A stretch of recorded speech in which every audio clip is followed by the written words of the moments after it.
Okay, I think I am live. I need to broadcast this on Facebook. Live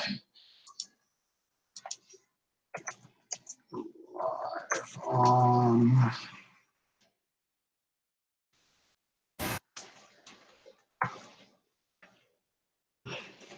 YouTube.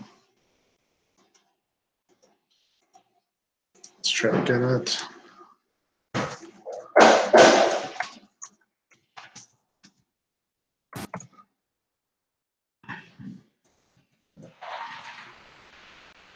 This is my link. So, all right. Let's see.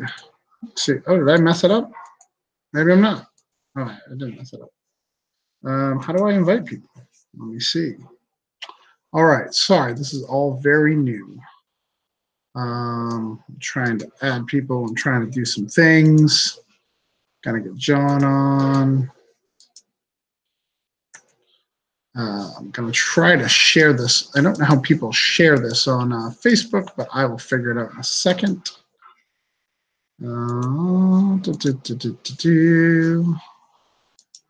So I added John to Hangout. We should be good. I think people are hearing me. I am live. So we're going to talk, and I'm not sure. Let me see where the chat is. I've got to get that going. I got to look at the YouTube video. Let's see. Let's see if the chat, let's see if everything is working. Okay, cool. So let's see the chat. It's going. I think I'm good. I just sent the invite to John. He's got to click on. I've got to figure out a way to broadcast this.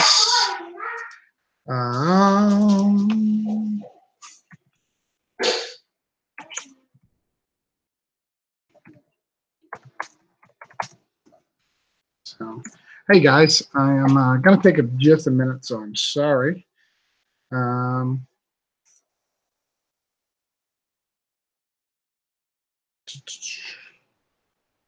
So I will also click live on Facebook. I'll do both. So it'll also have me. It'll also be live. So that'd be cool. So I'm broadcasting on 2 channels. So that's cool. So yeah, I'm live. Oh, and John's on. Hey, John, can you hear me? Cannot hear you. Hold on. Let's see. John, I can't hear you. How about now? I can hear you now. It helps if I turn my microphone on for this to work, you know? Yeah, it's really weird that way. So we are live on Facebook and we are live on YouTube. We are all over the place. I will keep monitoring the chats. I'm not going to always see it. But how are you, John? How's things going? It's good, man. I've been grinding away, getting this Kickstarter ready to go, but I've been, doing good besides no sleep. Yeah. For those who can't see on the Facebook, you cannot see John yet. I'm going to fix that at some point. I'm going to figure out how to share my screen to Facebook. So until then, you just see my hands going crazy. But that's John in the background. John's going to do all sorts of stuff. We're going to talk about some things. It's John, you're going live soon, right? I'm going live next Friday. Yeah. That's on February 1st. Week. So John and I, so when I was doing Broke Down, we started talking about this project, right? Yeah. So it's been like 6 months, and I know prior to that you had been already working on it for 6 months. I've been working on this project for 2 years. Oh my God, that's crazy, man. Yeah, I started this back in I started it in March of 2016 when I first got the idea for this project. Wow. And it's just now coming to where I have a point of being able to get a book out and get everything done for it. It's been a long, long road, but it's finally coming to where it's going to see fruition. Right. Wow, that's crazy. So, and I'm super excited about the project. I've seen a little bit of it, but none of the guys have. So the Advocator, I don't know if you noticed that we did a post and we put you in it. Did you see that? Yeah, I saw that post. Yeah. And the original design of it had it with the logo, your really cool font logo. Sorry, I'm opening up a beer. No, you're fine. You're fine. Oh, I need a beer. I don't have any though. Go, please go. Oh, No, I'm out. I'm out. I'm out. You have children. Just go send them with cash. Go. It might work. I don't know. It's snowing up there, right? So they're probably just like, whatever, guys. Like, nah, I mean, they would say no. I'm in a small town, but it's big enough to where it's very yuppie, to be honest. The town I live in. So apparently they can't hear you. What? You can hear me though, right? I can hear you. And YouTube can hear you. Okay. But I got to figure out how to get you onto my Facebook. Rob is online, so he could probably do that. He could probably tell me how to do it. I'm going to send Rob this link. We'll get him on here. I'll get as many people who want to come in here.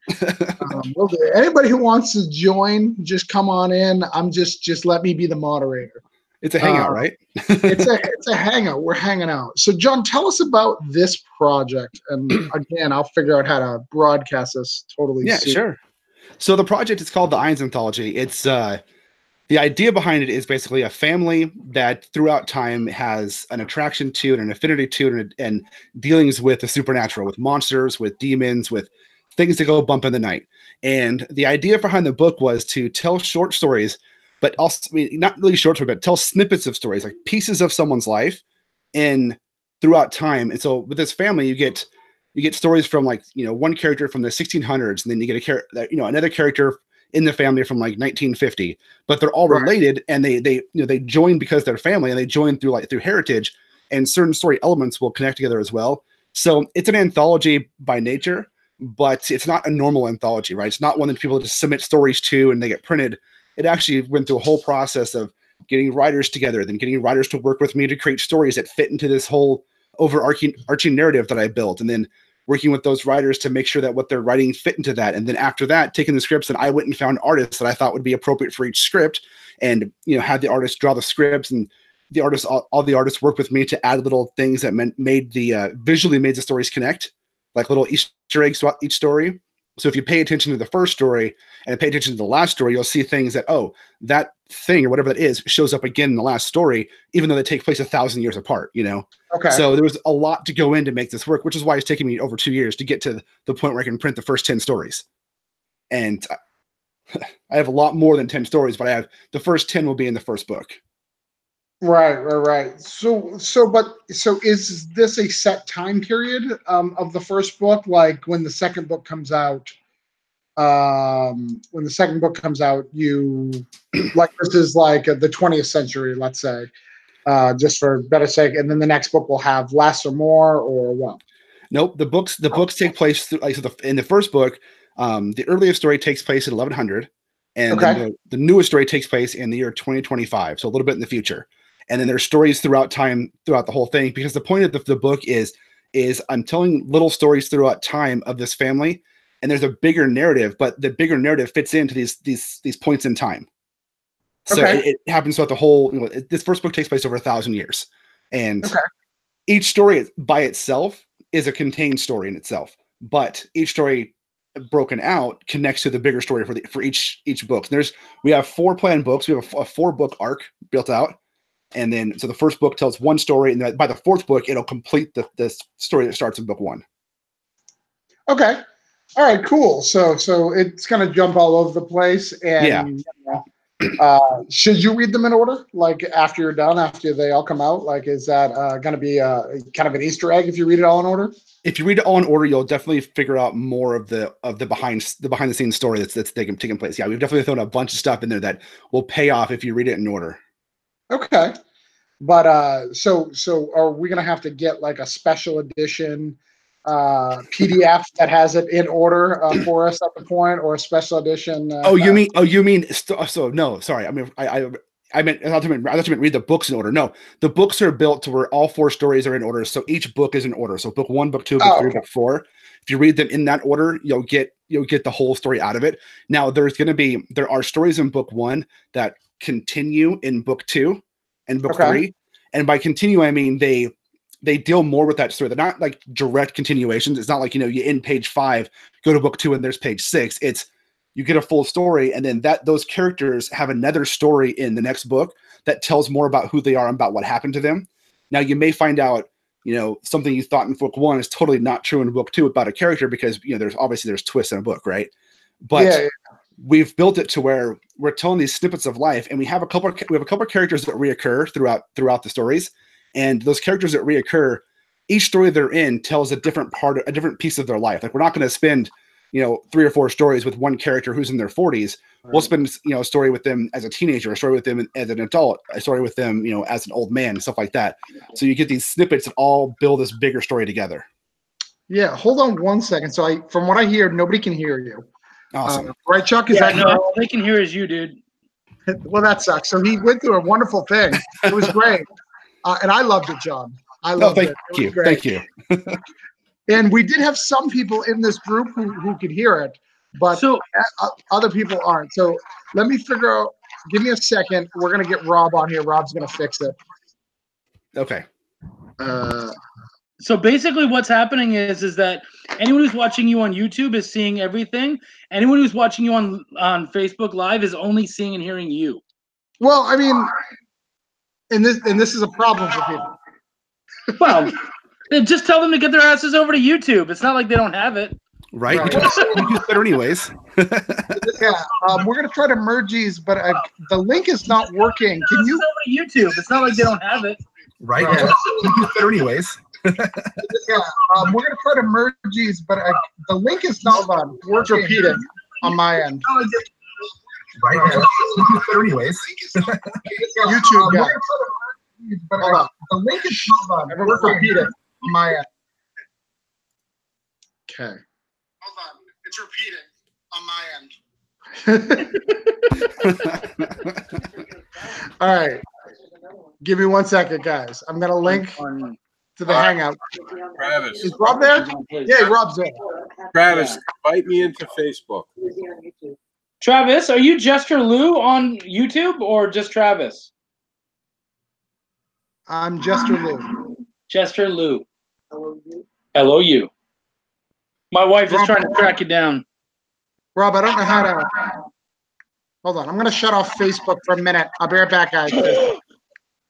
Because it's ridiculous. Okay. Rob, I don't know how to invite you. Why don't you go live and share it? You don't care. I can do that right now. I'm set why don't you do that? All right. So, yeah, you guys just keep talking, and that's what I'll do.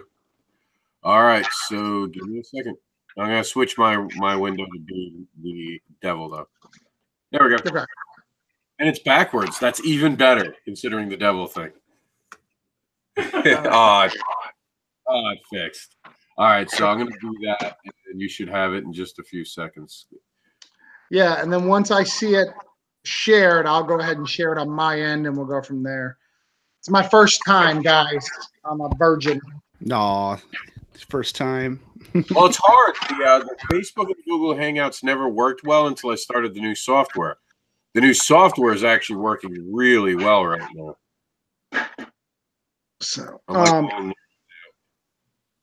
so what we're going to do for people who are paying attention for YouTube, yes, the YouTube chat should be going live. We should be doing that. You're still broadcasting your indie talk, though. I don't know if you can. You may have to get out of that first. Oh, no, we're out. You're just seeing old stuff. We're already kicked out of that. All right. I don't see the share, though. Did you tag me in it? I haven't done it yet. It takes a minute. The new software takes a minute to start. Okay. Yeah, the one down is you can't go live instantly. So for people on YouTube, hey, guys, how are you?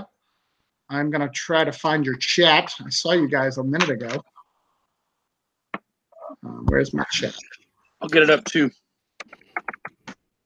Yeah, where's the chat? How do I not have you on friggin' YouTube? Because I don't use it very often. Oh. So, guys, what we're going to do is we're going to talk about all the projects that's going on, kind of hang out, kind of do a thing.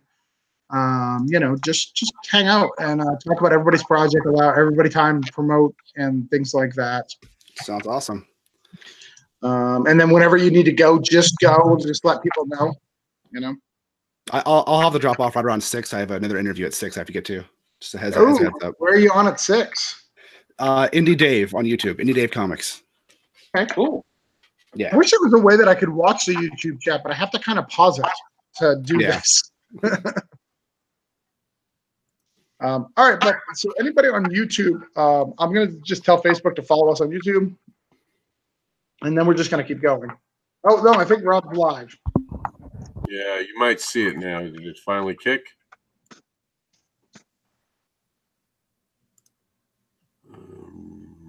I see a live. Yeah. It said start sharing. So let me share that. Share publicly. All right, now we just got to get you the right one. Where am I live with you guys? All right. Oh, you have a lot of subscribers. Holy crap. Me? Unless this isn't you. Esther Lou, LOU? Oh, no. I looked up Travis Gibb, and Travis Gibb has like 514 subscribers. I'm like, good for you. So Travis Gibb, fun fact, is a BG. He is the son of Barry Gibb. And I sometimes get messages to see whether or not I'm him because we are the same age. Hopefully you always say yes. Yes.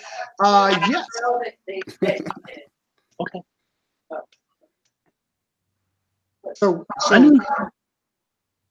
we're John. I'm going to pause you for a minute just to get everybody on because I want them to hear your stuff. Okay.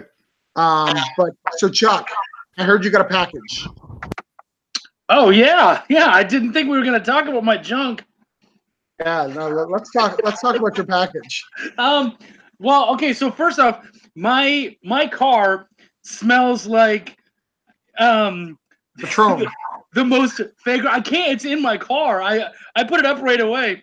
Let me run and grab my package. I'm gonna. John's a little sad now. John's like, I was going to talk, but now there's a package involved. Well, I'm all for seeing the guy's package. It's cool. We're good. No, we've got quite a few views. We've got people viewing from all over the place. Nice. And then Rob's viewing it too. Oh, there's a package I see.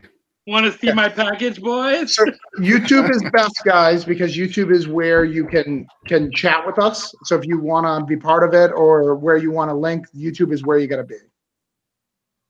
But if you're just on Facebook, go ahead and watch, man. Watch. Don't be scared. But YouTube is the place. I will send that link out. So, all right. So you've got your package. I do.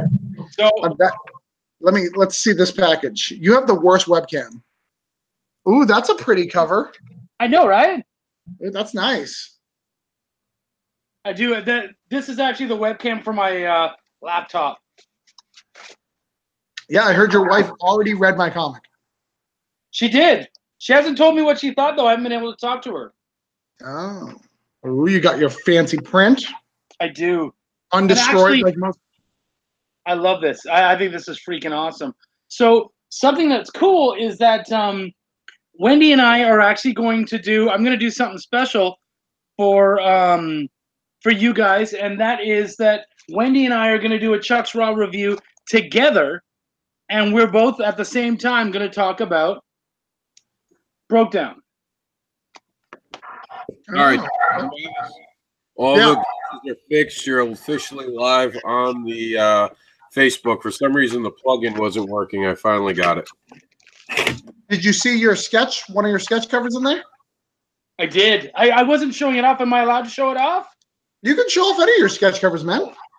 Dude. So one of the things that I do, and really, like, I don't just do it to Chuck. I do it for Chuck, but I'll do it really for anybody. It just takes time and there's priorities, and Chuck has already claimed the next 3. So my local comic store does free pro sketches on once a quarter.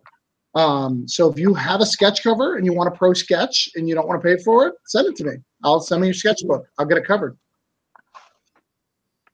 So The sticker, yep. Oh, and that I've been collecting stickers. What I'm going to do is I actually have a I have a stand, like a little library stand, and that's where I put all my books, and I put all of my indie comic stickers on there. So this will go with me to every place I go to show off a little broke down love. Nice. And then we got these kick-ass cards. No, that Carl is working on one, but he is not.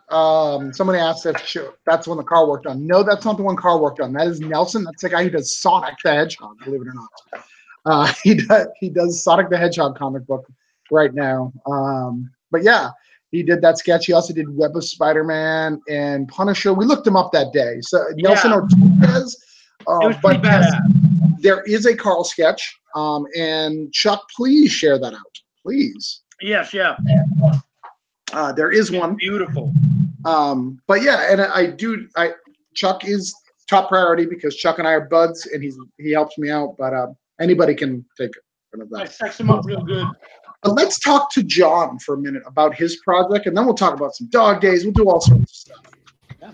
You ready for me, John? I am so ready for you, man. Okay. So sorry about that for those who are that. We're fine live. Everything's good. And while you're here, make sure you pledge on dog days. That's your entertainment fee for this. Yes. Any amount is fine. If you've already pledged for dog days, go ahead and go to the Advocator. Pledge there. If you haven't pledged on either of those, I don't know what to tell you. If you haven't, why are you here? Right. Exactly. Fuck off. So John has a project. He's in the Advocator issue 2. And John has brought me on his show twice. So I'm going to bring him on my random Facebook view and get him far less subscribers than he would ever get me. But why not have John on? Hey, man, any promo is good promo, right? But you'll see me share it out a whole bunch of times. I support John in anything he does. So you'll see the project. But go ahead. Tell everyone about it. So my book's called The Irons Anthology. Comes out on Kickstarter next Friday on February 1st. It's the story of a family throughout time that deals with the occult, the supernatural, demons, things that go bump in the night. And the idea behind it is it's an anthology in so much it is a collection of short stories or snippets of stories told through time. But it is more than an anthology because each story is crafted with various writers and myself, making sure that each story takes place within the overall narrative of each book. Each book tells a bigger story, and there's going to be 4 total books in the series. And all 4 books tell one giant story, and each single book tells one smaller story. And then each story itself tells an even smaller story that takes place within the time. So you can either read one story or read one book, and you're going to get a complete story either way. And it's a huge project I've been doing for the last little over 2 years now. And it's taken 2 years and 22 various creators for this first book of 10 stories to see the light of day and come to Kickstarter on next Friday. And it's been a huge passion project of mine. This last month, I have spent so much time working on everything behind the scenes, staying up till 1, 2 in the morning, pretty much every night, and then getting up to go to work at 5 or 6. It's been fun though. It sounds miserable, but all right. It's a good miserable though, because the end result is going to be an awesome book. I hope, it's my goal. So Chuck, is this the first time you've heard about this? No, actually, John and I were talking about it. He's sent me a version of it, and I'm going to be doing a review of it. Yes. Ooh. Yeah. Chuck's raw reviews. I'm going to raw the crap out of it. I'm excited. I'm excited. I don't know if I'm excited or scared now, but we'll see. Who's that? Because I haven't been able to read it yet. I try to read it at the last second before I do my video, so you get the real passionate first look at how I feel about it. Who is on this? Oh man, so I got myself. I wrote 3 stories in this book. We've got Casey Allen, who's also the co-editor of the book. He wrote a story. Kenrick Regan, who is my co-host on Spoiler Country, he wrote a story for this. We've got Joseph S. Pell out of. Hello. Well, that was fun. All right. Well, he's not John. on YouTube either. He's off. He's gonna have to. He's gone. Travis, take over. Talk to us about dog days. I miss John. We need to. Here he comes. Am I back? Yeah. Okay. What happened, John? All of a sudden, Chrome just crashed on me.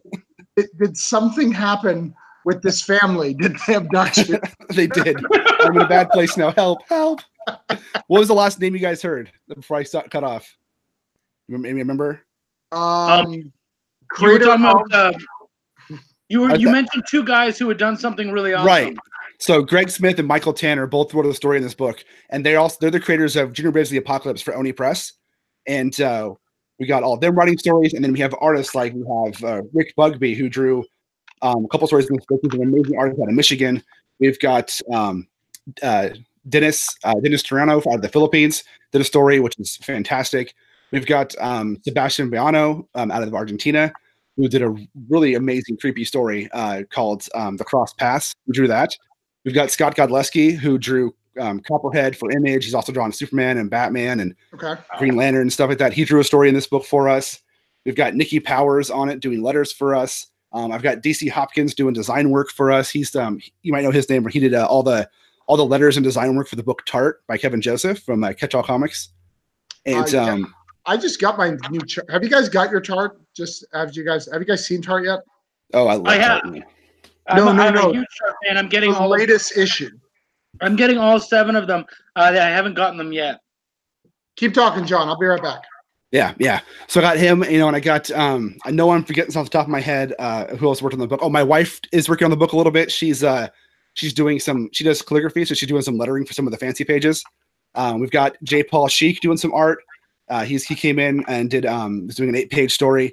It's just, I mean, there's a bunch of people. I know I'm forgetting somebody who might be. Oh, Dennis Karen, who is the creator of Corvink.com. He's doing some colors for me. It's just there's a lot of people came together to make this first book, and it's just getting to where it's. I have the book like 98% done as far as like all the creative stuff ready to go, and I've made temp books and preview books, and it's just I'm ready to get it in print and hold it in my hand and hear what people have to think about this thing I've been spending the last 2 years of my life on. I love it. You sound like you're on the Oscars, and you're like, I got to remember all these names. Well, I don't want to forget anybody because everybody works so hard to make this book possible, and they've done so much great work, And if I forgot anybody, I apologize now because I should pull up the screenshot and read all the names off it, but I didn't do that. So. So I went and got this. This is what I was grabbing. Oh, the new Tart book. But look at the gold. The gold. When can I fund big enough to get gold lettering for Broken? All right. On your next issue, right? The next one. Hopefully. No, I had to show you guys because when I saw it, it was so beautiful. And he wrote me a nice long note about how much he appreciated me as a creator and all these things. Yeah. And I was just like, what are you talking about? Kevin is fantastic. Kevin's an awesome person, man. I love that guy. He and I are actually doing Comic Palooza together. We're sharing a table in Houston in May. Nice. Yeah. I haven't said this before, but Kevin actually agreed to write a story for Irons for one of the future books. Oh, that's cool. Yeah. He's going to write a story probably in either book 2 or book 3. Did you guys get to check out Morte? Dude, yeah, Morte. I was lucky enough. Kevin sent me Morte like when it was first completed before it had come out to review it for him, or preview it, and it's a fantastic book. It's so well done. Same here. It's beautiful. Yeah, I was shocked by how well they were able to tell a story with one letter, no words. Mm-hmm. Yeah, I mean, I think that really, I think, John, you have such a great reputation in the community and you help enough people. I don't think anybody would have a problem with you being part of something, of submitting a story to you. I think you can get pros to come down and go, hey, I'm going to write an Iron story. God, I hope so. That'd be awesome. I think you just need to ask. That's all it would take on your end. Right. If I could pick anyone to come work on the story, it would be either Carl Kessel or Ron Randall. Those guys are like I love those guys. I'd love to have them do an Iron story. I saw you tweeting about Ron the other day. What's that? I saw you tweeting about Ron the other day. Yeah. I've had Ron on my podcast a couple of times, and I talk to him at every show I go to, and Ron's a good guy. His Trekker series, if you haven't read Trekker, is such a great quality series. I love it. Yeah. What else did I see? Didn't I see an announcement? There's a drink and draw. I'm super excited about that. Tell me more about that. Oh, what we're doing? Yeah. Oh, we're doing drinks and comics. So I have a YouTube show called Drinks and Comics with Spoiler Cruncher, where Kendrick and I make a drink and then drink the drink and talk about comics, or talk about a movie, or we average them about 10 minutes long, where we spend time making the drink and drinking the drink, and then just talk about like an issue of Batman or the 1974 Wonder Woman movie or Spider-Geddon, and kind of format into like a YouTube show type of thing. It's been a lot of fun. Huh. Can I just watch from afar and drink with you? Absolutely. Do you give out the instructions of what you're going to be drinking so I can make them at home? Chuck can make it at home. We can all share in this together. That is a good idea. I should tweet out, here's the next episode. Drink. Go make this if you want to drink along. Here's the recipe. I think that is a good plan. My problem is I always end up making the drinks way too strong, but then it's not really a problem. It's more fun that way. That's not a problem at all. Right. Entertainment wise, you're doing the right thing. Right. Like if you watch the very first episode of that show, I did a drink. It's my favorite drink because it's super easy to make. It's just Jaeger and Coke, right? Okay. It's basically licorice Coke, and it tastes so good. But the recipe, quote unquote, calls for like 2 shots of Jaeger and then Coke. If you watch me pour, I pretty much pour like 4 or 5 shots in there, and there's a little bit of Coke because why not? See, I have something. It's called a Long Island root beer. That's with Jaeger. Ooh. It's a little bit of Coke and root beer schnapps. That and sounds you mix good. all together, and it tastes just like a really sweet, like root beer that you get from that old fashioned guy at a fair, who's Nice. selling a special. That's awesome. I love Long Island iced teas. Are my favorite drinks to get at a bar, and I love not black licorice. I hate black licorice, but I love the taste of Jaeger, which tastes like black licorice. But it's an odd combination, and I love root beer too. So I'm gonna have to try that. I'll have to try that drink. Now hold on a second, Chuck. If you brought food to the show, you have to share with everyone. I did see it. I caught it. Share it with the class. What are we eating? I just finished it. I made tortellini for everybody, and everyone else had already eaten, and I've been running around, and this was the closest I got to being able to sit down and eat. I didn't get my. What about I'm sorry. My mother-in-law made me spaghetti tonight, so I'm good. But I appreciate it. We have Do you have an to have Italian mother-in-law? I don't know if she's Italian. I mean, I just assume she's Irish because she loves Boston Red Sox so much. But I don't really know the nationality. She could just be into masochism. Rude. As I sit here in my St. Louis hat. Right. So when are we going live? We're going live next Friday. Yeah, on February 1st. I'm going to push the live button. So you're waiting till the rest of us leave. Yeah, when you guys are done. I'm going to let you finish. Yeah, let you finish, then I'm going to come do my thing. Nah. Well, I chose February 1st because I'm a glutton for punishment, and like February is my anniversary month, my wife's birthday month, my brother-in-law's birthday month, my birthday is March 1st, my son's birthday is March 8th. So I chose February because why not put it in the most busiest month of the year for me? Right. That's smart. Right. Is it going to be 28 days? No, it'll be a full 30 days. So it'll dip over my birthday because I plan on doing something special on my birthday on the 1st for the Kickstarter, but I haven't quite figured out what yet. Hopefully celebrate funding. Yeah, hopefully celebrate being fully funded by then, because that'd be awesome. That'd be so great. So how much money does Chuck need to give you? Because Chuck, he was not prepared for this. Oh, is Chuck funding the whole thing? All right. Apparently. Chuck has agreed to fund the whole thing. Oh, cool. So our goal is to print 1,000 copies of the book, which gives me enough to give to everybody who backed the book, give to all the creators. I want to send a set number of copies to each creator. And I want to have some for myself to sell at shows and for the future. And all the creators in the book have already been paid, so I don't have to worry about raising money to pay them. I've paid them out of my pocket already. So I'm only funding the printing of the book. That's it. But that being said, it's a 68-page book. It's going to cost for 1,000 copies. I'm going to need, with shipping or thing, I'm going to be reading like about $4,500 on the Kickstarter. Okay. So not super big, not super small, but I think for what the Kickstarter is, the size of the book, what you get out of the book, that's a reasonable goal to make. Yeah. Is it hardcover? It depends. It's going to start soft cover, but if I can get the goal, and the first stretch goal is going to be to make it hardcover. Nice. Yeah. Well, and you got to think of, for you, you have a lot of comic work, so there's going to be probably a lot of goodies that you're going to throw in, I assume, right? On some of your stuff. there's a ton of goodies that are going to be on the Kickstarter. They're going to be adding in after the, there's a certain set right now what's there, which is, pretty good. I even have a bundle where if you buy the book, you get other books, like my books and other people's books that have donated them to me to put into this campaign.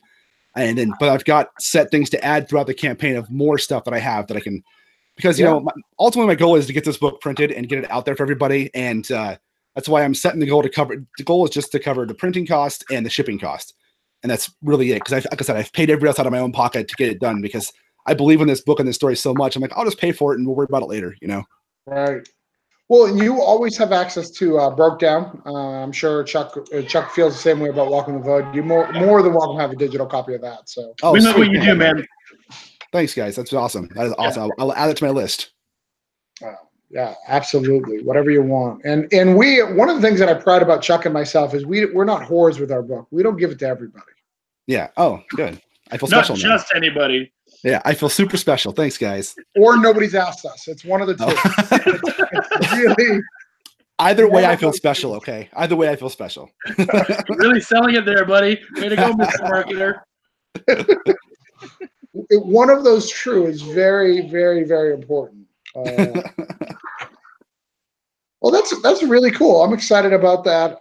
And let us know how we can help in any way. Yeah. Anybody listening, just share it out. If they go to the link to go to it is going to be Eins Anthology, which is EYNES anthology.com/Kickstarter. And that'll take them right to the Kickstarter once it launches on the 1st. Right. The other way to make sure that you get it is if you back Dog Days or the Advocator. Yes. We will share the link out as the first update when it goes live. We'll be like, we're leaving. Yeah. Please help our friends. I guess who's coming out? Yes, so, I made sure on this month's so we did an episode on my show for the Advocator right earlier this month. But when I released the Kickstarter Signal Boost on the 15th, I included the Advocator and Dog Days both in that just so because I wanted to share both of them out again. So I cut a 10-minute segment out of the Advocator interview we did and put it into that episode as well. So it's up there twice. Oh, sweet. Well, I got to make sure it gets out there, right? Well, and here's the thing. I missed because they post so much about the Advocator that I missed the Dog Days one. And I really wanted your Dog Days one to be shared because yours is the one that I talked about the bigger story. Yeah. Right. The biggest problem with Dog Days that Chuck and I have had, and Chuck is my editor, and that's why I bring Chuck into this, is there's a bigger story. It's not just about talking dogs. Right. It's really not. How do you express that and go, here's a whole bunch of art about talking dogs? Right. But read it. I swear to God, read it. Okay, come on. I actually mentioned it on the Kickstarter talk today. We were talking about Dog Days, and I was saying, like, dude, it's meta. Like, I don't even know where to go from there, but it's pretty awesome. So, yeah. Chuck did really well at explaining it, actually. You should watch it. I got really excited. And use that line, the way he set it up, because I know things I'm not supposed to know. So publicly, I can't admit to what I know. But when Chuck lined it up, I was like, ooh, I want to know more, even though I do know more. But it was a really good plug. So you should definitely check it out. He did well in wording it. It's why he's the indie darling. The indie darling. Nice. So anybody's listening to this, message Travis Gibb on Facebook. If you're on Facebook and you're a creator and you want to be on this, please, this is an open forum. We're just going to talk for a little bit, share about stuff. We're going to talk about past projects, current projects. We're going to talk about all sorts of stuff. I want to know what's going on with Welcome to the Void. I want to know about some cool other stuff coming down the pike. I want to know who's on Spoiler Country this coming up week. Like, let's just talk and hang out. We are going to talk about Dog Days. We are going to talk about the Advocator, but we're going to jump around. We're not just going to go, here's the subject. We let John have some time because John has another commitment at 6 o'clock. But other than that, like, just talk about stuff and hang out. This isn't a set thing. It's not about me. I mean, I do need to fund, so it is a little bit about me. It's a little about you. A little about you. That's fine. That's fine. Yeah, just a little bit. Just a little bit. This is the first time that it's trending to not fund, and it's a little scary to me. Well, I'm gonna keep sharing it out because I want it to fund. So sure, but when you go the other way too, right? When you first start, it trends at like 70,000. So I think if I balance that out, I should feel okay. Right? Yeah. The first couple of days trending is always like, whoa, holy shit, really? I'm gonna be rich. Yeah, right? Quit my job. Sell the house, baby. Oh man. So you talked about Spoiler Country, and you asked about what's coming up on that. What's coming up? What's going on in Spoiler Country? Tell me who's coming up. So our next big guest that we're working on scheduling is J.M. DeMatteis. Ooh. And we've been working on that one for about 8 months of getting him on. And it's been on us. Like, he's all ready to come on and willing to come on. It's just been on Kendrick and me to get the schedule in place to meet up with him and to get him on there and do it again. And beyond that, we're going to do another interview with Richard Kadrey, the author and creator of Sandman Slim, which is cool because the director of John Wick is directing the Sandman Slim movie. And so we talked to Richard Kadrey and talk about his book Sandman Slim and hopefully get some insights on the movie that's going to be coming out, because I think it's the director's next movie he's working on is Sandman Slim, which will be cool. And then beyond that, we're doing some cool stuff at conventions and stuff, because like I got asked to be on a panel at Emerald City Comic Con this year. Okay. So I'll be on a panel at Comic Con. So we're going to do some like live video recording of panel stuff at where I'm on there, and Kendrick gets to go to as well. And we're just doing more and more. We're focusing a lot more on YouTube these days. So we're going to be putting more emphasis onto our Drinks and Comics channel. We're still doing the weekly podcast or twice a week, whatever we do, but we're putting a lot more effort into the video editing and getting the YouTube stuff up there, because we've at this point, we've been doing the podcast for a year and a half, and we feel like we have a pretty good cadence with the podcast about getting them done, getting them out there kind of on a certain schedule, that we wanted to add in the video element and just get into the video editing and adding this visual stuff we've been wanting to do for a year. We're just going to jump into it and do it head first. So we started that back in November, and I've been loving it. It's been so much fun. Hey guys, let me just interrupt real quick. A couple people are saying things in the chat room, and I want to acknowledge them. Michael Wagner, say hi to you guys. Hey, Michael Wagner. Hey, what's up, buddy? As well as Tommy Sharp saying hi. And Paige Alfred has said that Indie Comics Chess issue number 2 is coming out soon, and Spirit's Destiny, that's by Dora Feast, is going to be coming out on February 1st with you. You're actually going to be launching the same day as Spirit's Destiny. So nice. That is the comments from our Facebook group. I mean, whatever you call them, the viewing parties. And Brian K. Morris is showing up. Brian K. Morris will be in the second Advocator, the spring edition. Brian K. Morris also runs the Rising Tide Network, or publications, productions, whatever. Yeah, you'll have to excuse me. I don't have my usual stuff in front of me. This isn't my live feed. I'm just the monkey pushing buttons tonight. All right, guys, go back to it. I'm going to put myself on mute again. Well, yeah, so let's acknowledge a couple of those. I really liked Chess. So if you never get a chance to see Chess, that book was really, really fun. It was like a cyber force book, and Cyber Force isn't making Cyber Force anymore, Well, isn't there a Cyber Force right now? I think there is, actually. I take that back. I think it came back, yeah. But it's not like the old classic. What was that gold? What was the book with all the gold people? They were all gold, and it came out super late in Image. Oh God, Wetworks. There you go. Yeah, I was thinking Forceworks, but no, Forceworks was Marvel. No, by the way, that guy lives local here in Florida, and I'm trying to get him a broke down cover in the Forcework, like that dirty style that he does. Nice. So I'm trying to get him to do a broke down cover. He wants money, so there's a problem with negotiation.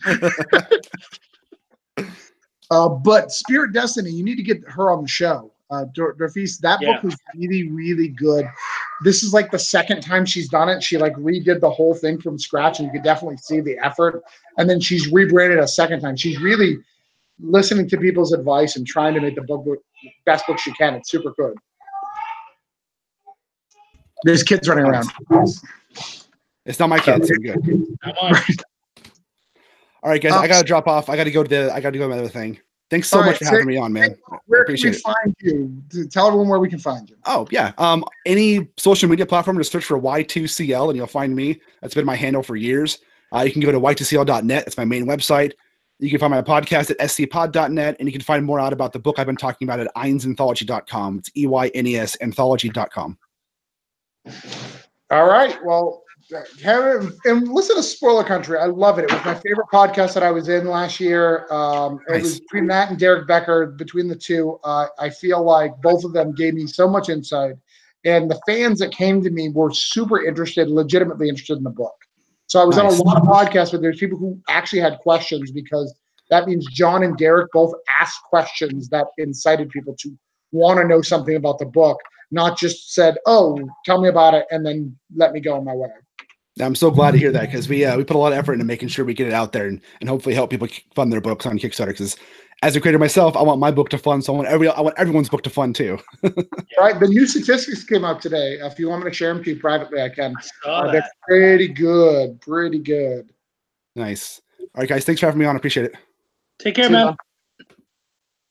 So now that he's gone, Jesus. Oh. Put my feet up. That guy. Rob, anything going on Facebook? I know a lot of people are watching all over the place. Rob left. He ran. He's on mute, so he's probably talking. He can unmute himself, I think. Can he? Oh yeah, maybe he just like. It's just taking a minute because I'm dragging a lot of information from your stuff to the other side. So every so often I get the doom wheel that's just sitting there rotating, showing me a rainbow. Like, is it a reading rainbow though? Because if it's a reading rainbow, I'm super interested. Why don't you come over and read it as it turns in just horror as well. I'm a nerd and the slow points are horrible. But just a couple more comments because I did hear you. Brian K. Morris said, "Yo, how it goes, friends?" And Paige Alfred responded, "We rocked Lakeland." And we did. We were probably the most interesting people there amongst all the craftspeople and the people selling bootleg DVDs. And Brian K. Morris says that he leans toward Rising Tide Publications, but does not mind Network. So that's it. We're caught up to comments. All right. Finally. You guys kept talking and talking and talking. Oh, God. The only thing I don't see are comments from the YouTube. I don't have YouTube in front of me. We've got I think there's not a lot going on there. Wendy posted that Cyberpunk has been rebooted 1,000 times. She is right. 2,000. Kitson said that in 3 weeks her stuff goes out. I have been helping on the back end, and that is a beautiful book.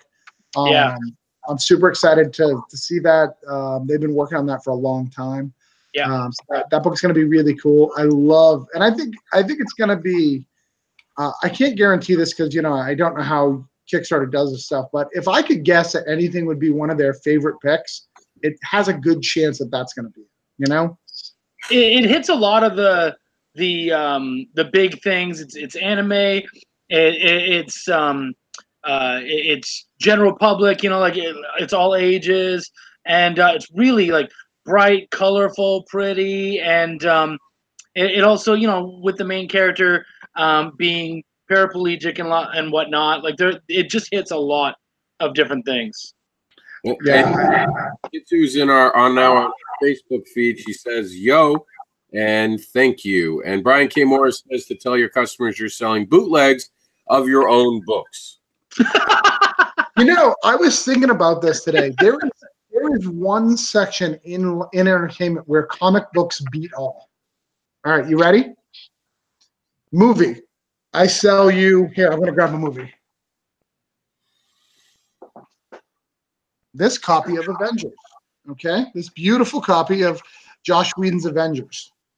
Now, if I don't, this is $30, right? It's a Blu-ray, so it's about $30. In comics, we can go ahead and throw a tart variant on the top of this. We can charge $45. We don't have to change anything that's in this movie. No. Disney, however, has to add 4 hours of special footage, 3 more cut scenes, deleted scenes to raise the same money. Director commentary. Right. You don't go to Best Buy a lot, do you? Because Best Buy, they add figures now. They add little comic books. They add gold foil covers. They have the steel case covers. Trust me, Disney figured out from Marvel how to add things onto their DVDs now. They're some of the worst. And DC, too. DC does all the action figures for their animated movies. I know because I'm a sucker for it, and I buy it all the time. I'm like, I'm going to have a collector's item, and then I had a 3-year-old, and I no longer have collector's items. Yeah, no, they're gone. Yeah, I've seen the way your son plays with Transformers. I can't even imagine an action figure. I can't even put it as slightly used anymore. It's just not going to fit. Yeah, so I was thinking about that today. We have a really good advantage there. We just threw a new cover on it and someone will pay more for it. It's fantastic. It's so good. That's the whole reason the 90s comics destroyed themselves, because of creators like you who kept putting covers on things. I'm going to take your cover away and you're going to have to sell a book without a cover. That's your next book. No covers. So did you hear what he just said? He said I could put it in a poly bag and share it, sell it for more. That's what I heard. That's what I heard, right? Sealed poly bag, special edition. You know, don't open it. No cover. Don't read the cover because 4 people die. Spoiler, I had to remove it. So what do we want to talk about, guys? Do you want to talk about the Advocate, or we're going to talk about Dark Days? Or we want no, let's hold off on that. We will get to that. Chuck. Welcome to the Void. Where are we at? When's issue 1 coming out? Tell me. I need to. So issue 1's looking to come out around May. Okay. Very excited for it. The art, the pencils are pretty much done. The inks are pretty close to done. We're having Sean go through and we're doing some revisions and whatnot. Coloring has started, but we've hit a financial snag, so we're just kind of taking our time and you know, not really pushing people right now. So, but it's looking really good. I'm really excited about it. I really feel like I've learned an awful lot, and this next issue is just going to keep pumping up our game and just keep getting better and better. So super excited for where it's going to go. And with this 0.5 edition for the Advocator, I really feel like it's just really blown up that universe. Yeah, I talk about it like that's my scapegoat. When I can't talk about something for the Advocator, I just talk about that 0.5 issue, how it makes Zero better. I really do. We talk about it a lot. In fact, Rob finally got his hands on your book today, like a physical. He got to look at it over the weekend, and he looked at it. Yeah, I brought it with me to the con, and he got a chance to look at it. What did you think, buddy? He's on mute. Well, you know, when you have a 3-year-old who runs in, and I can actually afford to be on mute, so I'm not actually technically hosting this. It's easier to mute. It was cool. It was cool. We were sitting around looking at it. You know, I'm excited about what comes next. Good. You know, yeah. I definitely am excited. Looking at it, what I know, because I'm a letterer of the Void. Travis is right. It lands a lot better knowing what I know. Well, yeah, and especially like what we've talked about. You know, Michael Wagner saying something, probably talking about his lettering. Eventually, I'll letter it. Yeah, I'll letter it. I think he's talking about issue 2. Is what he means. This is a lot. Yeah, the next issue. Yeah. and yeah, Michael Wagner is the letterer for Welcome to the Void. You know what? He actually came to me and he was like, he said, "Whoa, am I fired?" And I'm like, "Well, why the fuck would I fire you?" And he said, "Well, I'm not doing the lettering for 0.5." And I was like, "Oh, yeah." So I didn't have any money for 0.5. So Rob was just a delight, and he was all excited to you know, show off his lettering skills. And I went, "Okay, cool, that's fantastic." And so we just did that. So and I mean, Rob's doing a really great job. So you know, I love the chance that Rob and I get to work together, and we get to kind of reverse our roles, because usually I'm working for him. So it was kind of nice. Yeah, but the difference being when he works for me, I'm paying, and now I'm not getting paid. And that's not the story that Rob told me at all. Rob told me specifically that Welcome to the Void 1 is delayed because of the financial strife you put on for how much you paid for the 4 pages. Because Rob does not mess around. He's $1,000 a letter. Yeah. See, most letterers are like, you have to pay by the page, and he was like, no, we're paying by the letter. And I'm like, oh shit. When it was Travis, they said he's going to be in a financial strait because I stole his ATM code. You aren't supposed to tell him. He's like, I don't know where the 300 went. Now he knows. And that was just page 1. If you do something, get paid like you do it really well. Just Just good thing you only did 4 pages. That's all I'm saying. Right? I should have had one page where where it was silent. I'd be okay. They're the first. They're the best 4-letter pages ever. It's gigantic. It's huge. Yeah, Mike. Yeah, no one told you saw new pages. Totally, and that's definitely Chuck's bad. Yeah, we can't beat him, but he's in Texas, and they like it out there if they get beat. So we just can't even punish him. The bad part is he has family out here. He's originally from the hill country where I'm from, so he has an excuse to come down here and kick my ass. Right? Don't we all, Coach? Don't we all? Well, you guys are lucky. I'm coming to you to get my ass kicked. So you know. Yep. We import people to kick their ass. We don't travel. This is like Florida is all that Wendy and I are talking about right now. We're so excited, by the way. Well, I mean that's good, but so can we talk about that Kyron cover? Oh yeah, we did on Kickstarter chat, but let's do it again. Can we? That cover is better than we deserve. I'm gonna say that as a member of the Navigator project manager, that cover is amazing. Yeah, and if you want, Chuck, you can add it to issue number 2 because it definitely would fit in issue number 2. Yeah, right. No, there's a good chance. There's a really good chance that I'll at least release it as a print. You've got to do something with it, man. Yeah. It is so no, good. it's gonna get used. And I like the other one. I like the one with him kicking. I really do. I know Kyron doesn't, but I like it. I think it's a cute little nod. But and that was the funny thing is that he gave me that one, and he just wanted to do something nice. And Kyron's a super sweet fucking dude, like just the greatest.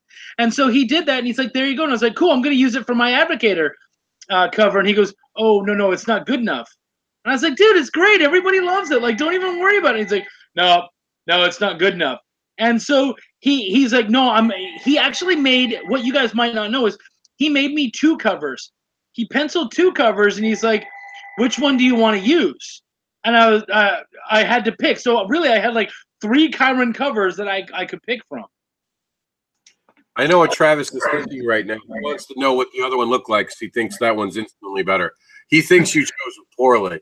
That's exactly what Travis. Travis is like, can I see the other cover? I don't trust you. What I'm thinking is, how do I become better friends with Kyron? What does it take? Once they start calling you darling, then you have do a I have shot. to message him on a regular basis and say, I just want to check how your day is. Yeah, he and I've been good for a while. He's a great dude. It did too. So me and Chuck were at the same Welcome to the Void and Broke Down both had 2 covers forever. And then that new cover went in and it was like ba-boom, ba-boom. And I was like, oh, all right, that's fine. Now, I have to ask you, you notice all the Easter eggs? Oh, yeah. Is it upsetting to you that there wasn't a license plate possibly like just dropped in there that could have been from a car from like a Broke Down story?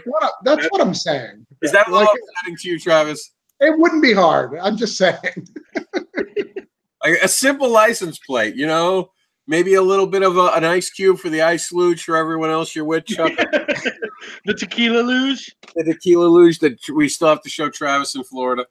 She has informed me that is the best bit of writing she has ever done. And by the way, if you guys want to know what this is, go ahead and back the Advocator. $1 can get you a story. So you really only have to pay $5 to get all the stories. However, since you're paying $5, why not pay $15 and get the whole book, or $20 if you want this beautiful cover, or if you want my no wait, it's $15 for our beautiful covers. It's $10 if you just want the standard. Yeah, $10. Well, and just for a little bit of I'm just going through Kickstarter as we go right now. Dog Days is at 3708 with 133 backers. Yep. And I'm jumping over to the Advocator right now, which is at 1830 and 113 backers. Wow. And a lot of that comes down to something I've been telling some people are like, oh, your project's not doing as good as it could. I'm like, it's doing really good considering our price points. People don't realize there are no bells or whistles on our Kickstarter. Every backer is getting the basic thing because we wanted to remove greed from a Kickstarter. So we don't have big boobs to sell. We don't have, you know, the classic, you know, get you kind of involved. We don't have any special artists doing anything special. So we're earning it one pledge at a time.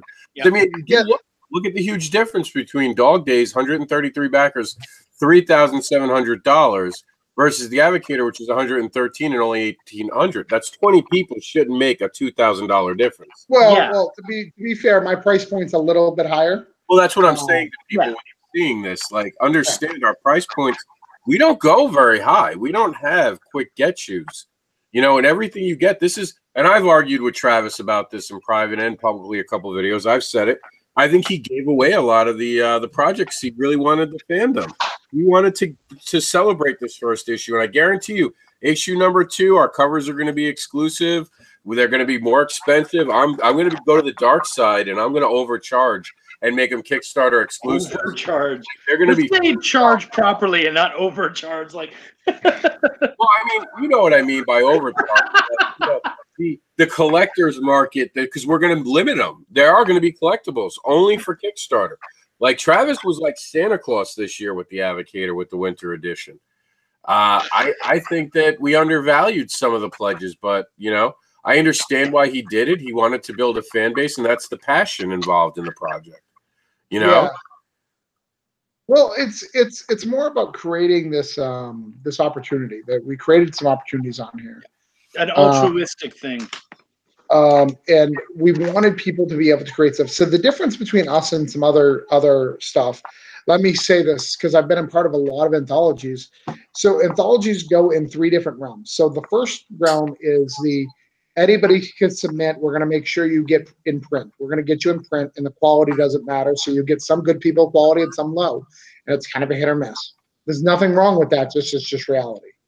Number 2 is the ultimate other swing where everything is top notch, everything is the highest quality, and people have been removed and lost friends because they got picked and somebody else didn't. That's the other swing of that. We're the different. We're like the alt. We want you to have successfully done something with your art. We're not telling you, we just want to know that it's done something beforehand.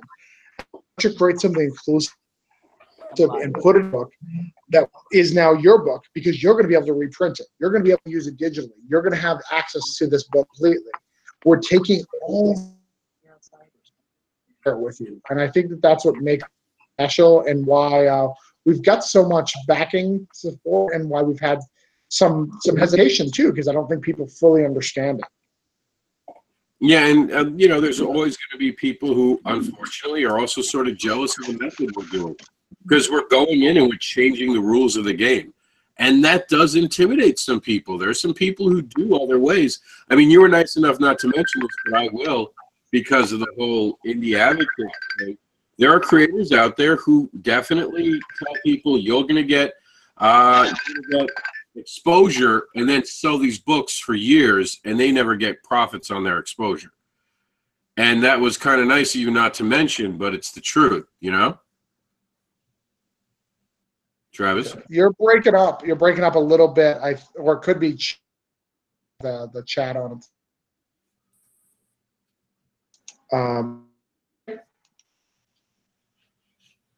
Can you hear me? I can hear you. No, you're gone. I think it's actually Travis this time. Travis, can you hear Chuck? I can hear everybody. I can hear, but I cannot hear you. Oh, that's weird. Well, Chuck, did you hear what I said? I can hear you now. I actually muted myself. I got a phone call, so I have a buddy that I had to talk to real quick. I'll get back to him when we're done this, though. Oh, I was saying, hopefully, I hope Travis can hear me. I was saying that there's that other group that likes to tell people, oh, this Kickstarter's for, I mean, this anthology is for exposure. They take people's work and art and then they sell it for years, and those people who got exposure never get a dime, never get anything, don't even get a printed copy of their own work. Yeah. And that was Did you hear that? You know, because we want to. What I'm saying is, you get to own your copy of the work. That's what makes us.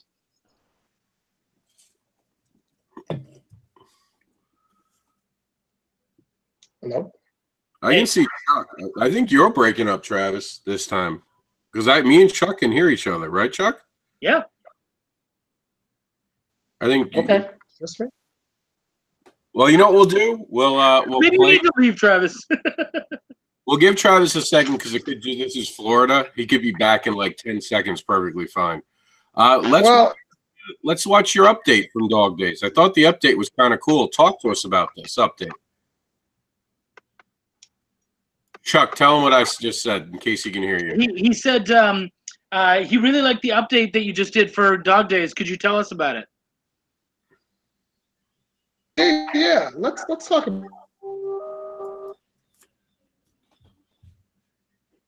Okay, and apparently the both on. Oh, there we are. What's up? Oh no, you were. I was getting nothing from either of you. Oh, I was quiet. I was letting Travis talk. Oh, okay. Can you hear me? I hear him cutting in and out. Yeah. For now, I'm changing the screen to watch the update that he did. So hopefully he comes back to us. It's pretty cool, the update. And I'm sure if he comes in, he'll hear it. It's basically talking about the fact that written word is going away and how important the written word was. And I thought that was kind of powerful.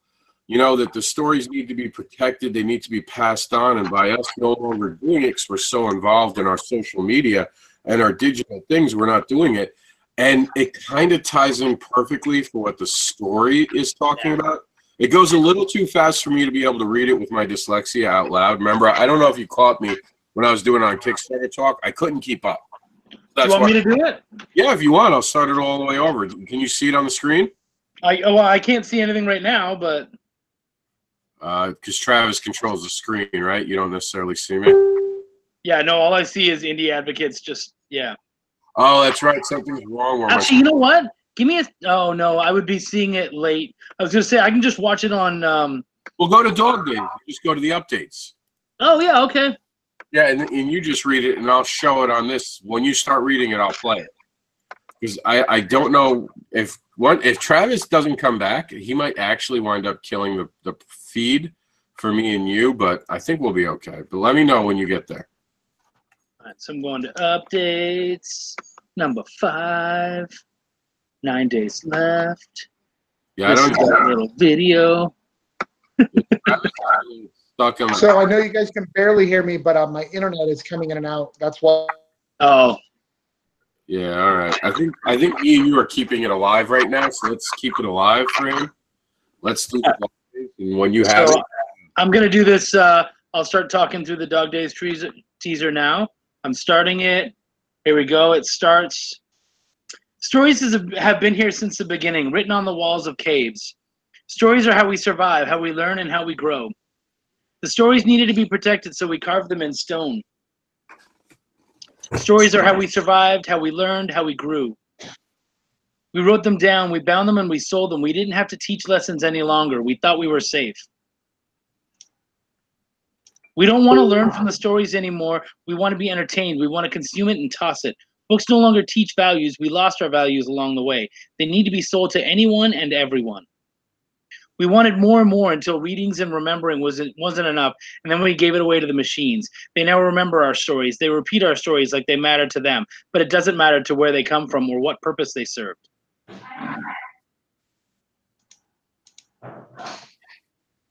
And then they took them from us. We have forgot. Alexa, tell me a story. Oh no, you actually turned on my Alexa. Can you guys hear me now? Yes. I can. Live on Kickstarter. Dog Days. But yeah, so yeah, it's also part of the summer, supposed to occur during the period that Sirius, the dog star, rises at the same time as the sun. Fuck, I missed some. All right. You're good. And some people thought when it says forgot, it's a misspelling. It's not. It's not. Yeah. I know it looks like it's a typo, but it's not. Chuck gets it because he knows the bigger thing. It's not. I know it should. You think it should be forgotten, but it's not forgotten. It's forgot. That was on purpose. That is correct. I don't know. I think you guys made a mistake and you're trying to cover it. Yes, I did. But if I say it long enough, I feel like I'm smarter. If only he had a better editor. I say that all the time. If only I could afford somebody good. I'm stuck at Chuck rates. I'm stuck at Chuck rates. That's why I charge as little as I do, so I can keep getting the work. Yeah, it works. It works. You know, who else takes peanuts? I don't know anyone else who will actually take peanuts but Chuck. Yeah, and you need to make sure that you say that right, because one guy got in touch with me and he said, "Oh man, yeah, Rob said you were willing to take penis," and I was like, "No, it's peanuts. It's totally different, dude." No, I told him penis. I thought you wouldn't care. Penis is when I first started. I'm past that now. I'm too big. I'm too big for penis now. or are the penises too big for you to handle? It really depends. I mean, the Marvel ones, maybe, yeah. All right, Travis is back. I can actually see Travis. He's no longer a 1990 dial-up person on a webcam. Right. All right, so we talked about it. I dig it. I like it. It looked a little bit like a telemarketer commercial in the very beginning, but it picks up. It does. It kind of sells. Yeah, there is a slow part, and you could hear it when he was reading it, like where you're like, "Oh, I'm done," but it's not. But other than that, yeah, man, I'm pretty proud of it. I really wish that I had more time before Dog Days went live to be able to really talk with Chuck and really figure out a strategy. We kind of Marcel, and this is not a negative thing. This is things that publishers go through all the time. So please, as I share this, I'm not bashing Marcel. He needs this book done and out for San Diego Comic-Con. So we had to kind of push Dog Days forward and allow it to go forward. Not prematurely, because the book is at a point where it could be done, but Chuck and I hadn't talked about marketing the book. We had talked about creating the book. So though we had done a lot of the creation part, we didn't really talk about a lot of the marketing, which is really what I normally do. I build a marketing strategy. I knew that I was going to do air fresheners way before you guys knew I was going to do air fresheners for Broke Down, because I knew it would be a good marketing thing. In fact, that was my wife's idea. I got to give her that. Actually, most of my marketing ideas are from other people. I'm not really good. You know what you could have done for this one? You could have done those novelty dog biscuits that are for human beings at well, they're not the Furby. What are they? Furries? Furries. Thank you. The furries culture uses, actually, they're like these edible human treats that look like dog bones. That could be something to add to it next time for Dog Days Part 2. Yeah. That'll I could help you with collars. Yeah. Well, I mean, Dog Days. So I need like 1,700 left. So I've got a lot there. Avocator needs about 1,000. Those aren't big. Those aren't big numbers. It means I need about 60 backers for physical, and we need about 40, 30 at the base. Depending on how they back it, probably about that. Yeah. No, I average it out. That's an average based on our average ticket number. Yeah. So these aren't big numbers, guys. So the ways that you guys can help if you're seeing this, consider getting the physical. Seriously, if you get the digital, consider getting the physical on this one. Maybe you're a digital guy. I get it. These are books that you're going to want to have. Dog Days is a trade paperback you can enjoy. It's a great bathroom read. The Avocator, it's going to be the most expensive book you ever bought, because once you buy it, there's so many other books you're going to want to read. Glad that you guys took that. You like that. Yeah, it's a good one. Chuck? What are you talking about? No one knows what you're talking about. Back, the adults are talking, Chuck. Fucker. And we're not like, there's so many, like the last couple of days, I don't know if people have been noticing, but like people are starting to call people out for those 12-page books or those 15-page books or these small little books. I don't think it's going to cut it in this 2019 world. I don't think you're going to be able to just put out a 12-page book and get away with it anymore. People want to know. Like, I've seen like 3 posts this week of people talking about it. Have you seen that, guys? No. Yeah, I have not. I've been in my own controversy with the indie. take on things. But I do know what you're talking about because it's not a new controversy. It's been talked about many times. And one of the biggest problems I know that the three of us all encounter is our books are too big. We actually get to the point where we're putting too much story in because I think the three of us are storytellers. We really want to tell a longer story. I know Chuck necessarily. I know you cut off your book because you said you didn't want to give too much away in the first one, right? I wanted to end it on a big cliffhanger, but the rest of the series is all I'm pushing myself into 24 pages, and it's funny because I had someone, I don't know, kind of come at me recently, and I don't know if that's even the nice, but they kind of somebody asked how many pages is the first Welcome to the Void, and I said it was 16. And one of the other guys was like, well, mine's 64. And I was like, are we having a dick measuring contest here, dude? Like, the thing is that if I can tell a solid stories in 16 and it takes you 64 4 times, who's actually the better storyteller? And I'm not trying to say anything, necessarily that I'm better and shit like that, but you shouldn't need more pages to tell a good story. You should be able to do it effectively in a shorter amount. So financially, I understand why people want 24 and up, but I'm saying as far as just making a good product, you don't need a 100-page fucking graphic novel to make something great. I agree with that, Chuck. I mean, you have to admit you're earlier in your story. You're in issue 1.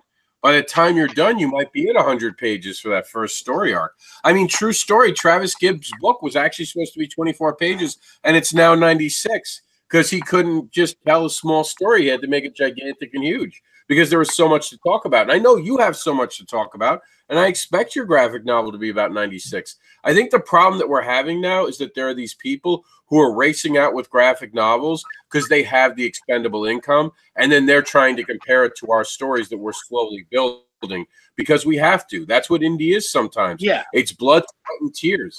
If I had all the money to do it, you think I'd waste my time on Kickstarter other than doing what other people do? This is a pre-start campaign where I've got 10 set.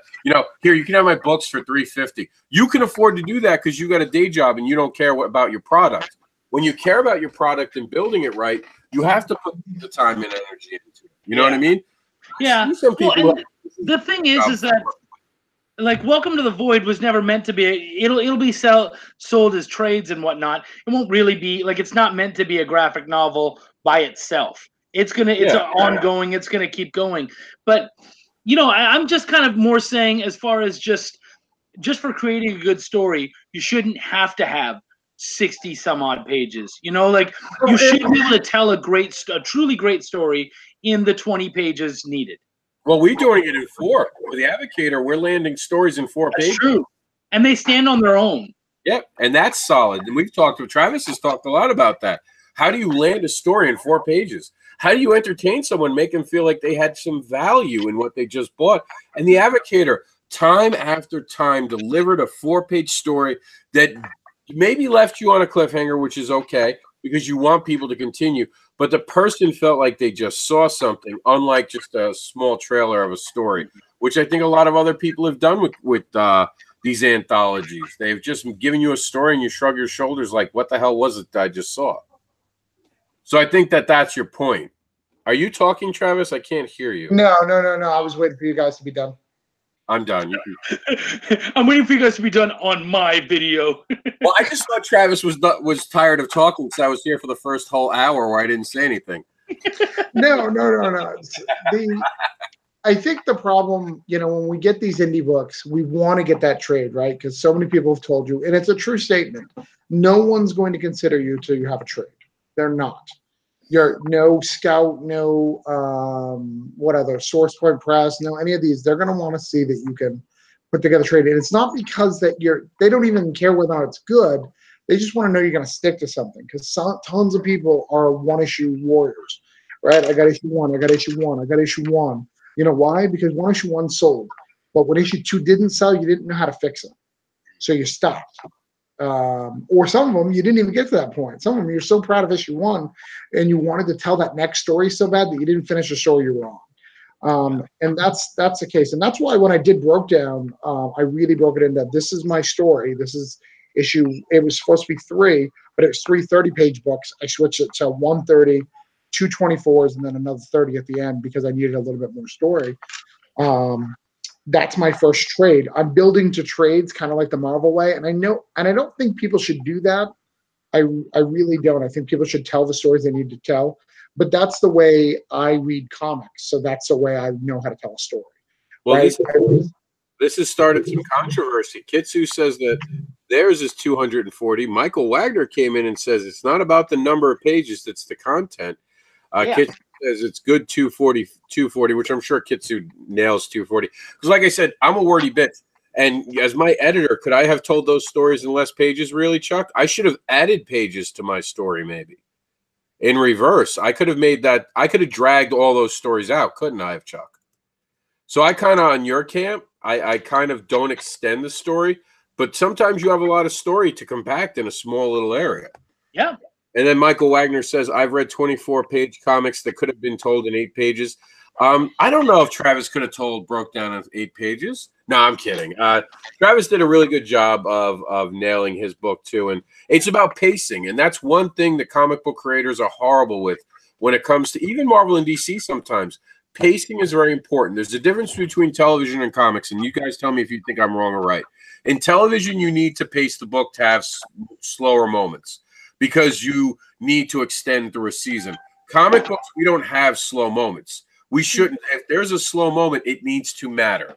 If you have your character sitting there and taking a poop for 5 panels, it better pay off that we just watched that for some reason, right? Yeah. But in a movie, that could be comical for 5 minutes if you hear them farting. It's not the same thing in a comic book. So I think what Chuck is really saying is that the pacing of certain books are deliberately slowed down to make it 24 pages, make it 64 pages, just so they could say that they had a bigger page count because they could afford the throwaway art. Where a real creator looks at every panel as, I'm paying for this or I'm creating this. It's got to land. This has got to work. It's got to fit the story and it's got to move quickly because that's what a comic book creator wants to do is they want to get through your book and really enjoy it.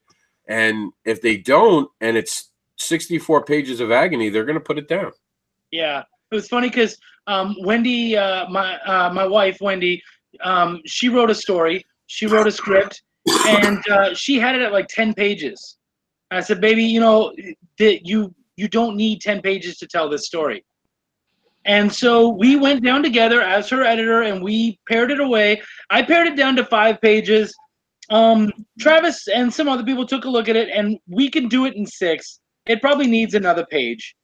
But still, like, people are just so excited to get all these pages and stuff. And it's like, no. This is what an editor's for. You can tell a story with some simplicity and still have it be interesting and exciting and creative. And I find the more things that you force upon yourself, the more you force creativity comes from that. We're doing. I'm working on a silent anthology right now. And so the fact that I can't have any dialogue has really excited me and really made me go, damn, how am I going to tell this story without being able to say anything? And I'm really excited by it. I'm having a lot of fun, and I think that really breeds creativity. So I would say to other people, if you're doing 64-page books just because you want to do a 64-page book, why don't you try to see what you can do with 24? Why don't you try to see what you can do with 4? Well, do you guys have a question? Do either one of you start out with, I have to make many pages? Or is your mentality, I can't go past these amount of pages? Because for me, it's I have to land by 32 pages. I can't go over 32 pages. And I went over 32 with Monsters, the second one. And I try not to go over that. Because for those who don't know, we print in 4-page increments, meaning that if we do 31 pages, we have to now add an additional additional 1 page. But then you'd have to, if you went to 33, you'd have to add 3 more pages. You guys get what I'm saying. So how do you guys approach a thing? And Travis is being too quiet. It's freaking me out. So Travis, I go by beats. So I go every 5 pages, you got to hit a beat. So I make sure that there's some sort of action or some sort of event that happens every 5 pages. So if you look at the way I write things, I write every 5. And when you look at broke down and compare broken down issue 1 to 2, I got way better at it in the second issue, even though I've done it a long time. The reason why I do that is I want to build stuff. So I'm not building towards pages, but I'm building towards beats. So I need to get to this point. How many beats do I need to get those? And a beat can be an event that brings the movie forward, some sort of action that really pushes the movie forward, the show, the action forward. And sometimes that can be dialogue driven. Some that can be a guy shooting another guy, or getting really mad at someone and going down on them, like I do with Chuck all the time. I'm not touching that one. So, Chuck, how do you handle that? I did. Chuck, how do you deal with that? For me, I mean, it's I don't quite have the concrete 5-page beat. It's more about for me, it's more of a guttural thing, like something that you feel in your gut. And so, also because Welcome to the Void is less about action and more about emotional action. It's more about trying to get a certain theme across, and also to make sure that everything is flowing. I always have a reason to turn the page. And so I always want each page to kind of, each of those pages to open up, and I have another reason to move on. Because if you end a page on some shitty note, why is anyone moving on? And it is too easy to drop a book. I can't tell you how many books I've been reading, and I stop partway through. A comic, it only takes 5 to 10 minutes of your life. You should be able to kill that whole thing. If you stop and put it down, I feel like the writer dropped the ball. I don't necessarily. I do agree with you about the story. But I think that the one thing you're missing is that sometimes you do need to have a slow burn story. I did that with Fetish Babies 1. I had my story slowly start.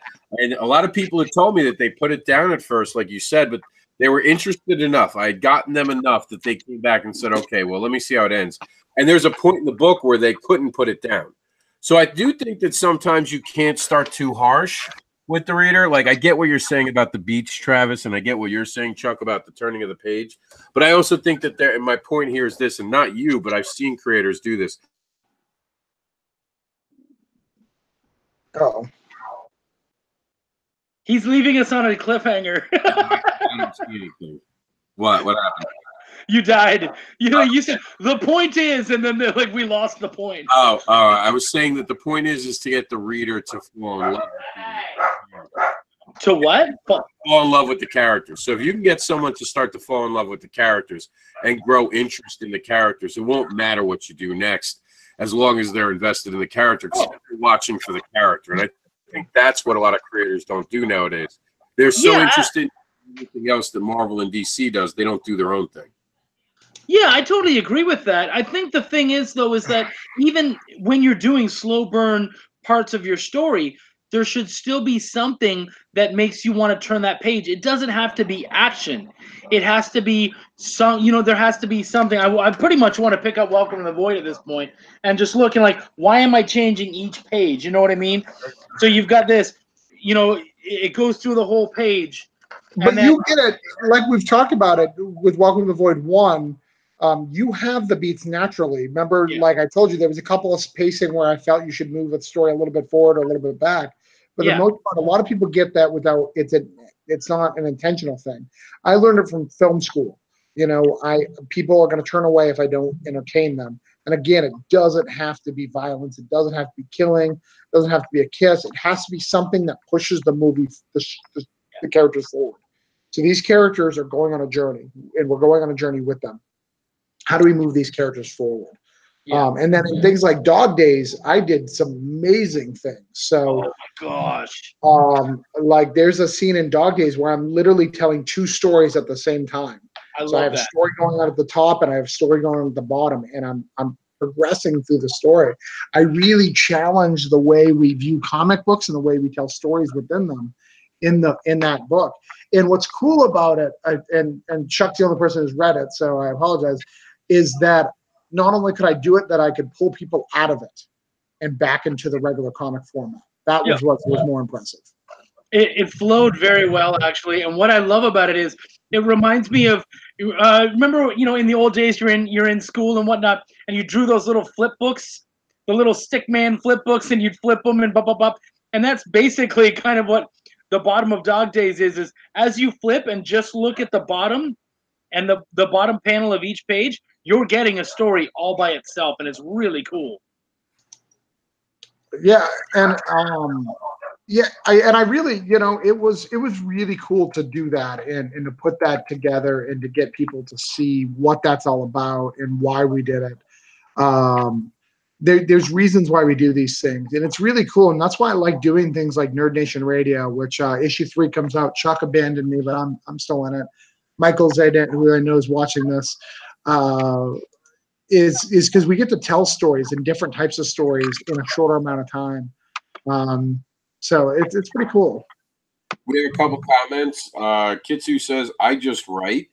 Michael says, Marvel and DC write to the trade. Bendis is bad about dragging out stories just to land on a trade. Do you guys think that about Bendis? I know you guys read comics. And he also said, beats work.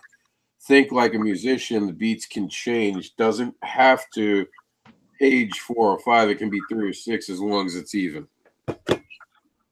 So what do you guys think? So Bendis, let's talk about Bendis. Bendis is one of my favorite writers and one of the people who made me want to do writing, even though he's done some horrible things. Bendis does write for trades periodically, and you can definitely feel it when he does. So yeah, I definitely agree. There is a lot of times there's a filler issue. Jeff Johns is probably famous. So Jeff Johns worked for Marvel for a very short amount of time in Avengers. And on his first run, he killed somebody in page 5. And the editor goes, no. What are you doing? You can't kill him on page 5. You should wait till the issue 425 so we can make sure that we Chromecast it and we make it a big thing. He's like, yeah, but that's not the story I want to tell. That's just the start of the story I want to tell. Why do I need to wait till the end to do it? And I think that's what we learn. And good storytellers will figure out a way to tell the story that needs to happen, and they'll do things. Another good writer story that I want to tell before I let Chuck, I see Chuck has something to say, is Ed Brubaker. When he was writing Captain America, he off-panel killed the character of Nomad. So Nomad had a 24-issue arc in the 90s that people really liked. It was Nomad and a little kid on a background that people really, really dug. And not a lot of people appreciated Nomad. I was one of them. I didn't really appreciate him. But he got so much fan mail that he stopped in the middle of the story arc to do a one-issue story just about how Nomad got to where he died and gave that character the proper ending. If you write things and you care about the characters and you care about the universe, you will not fail in writing. Yeah. Really. Yeah. Go ahead, Chuck.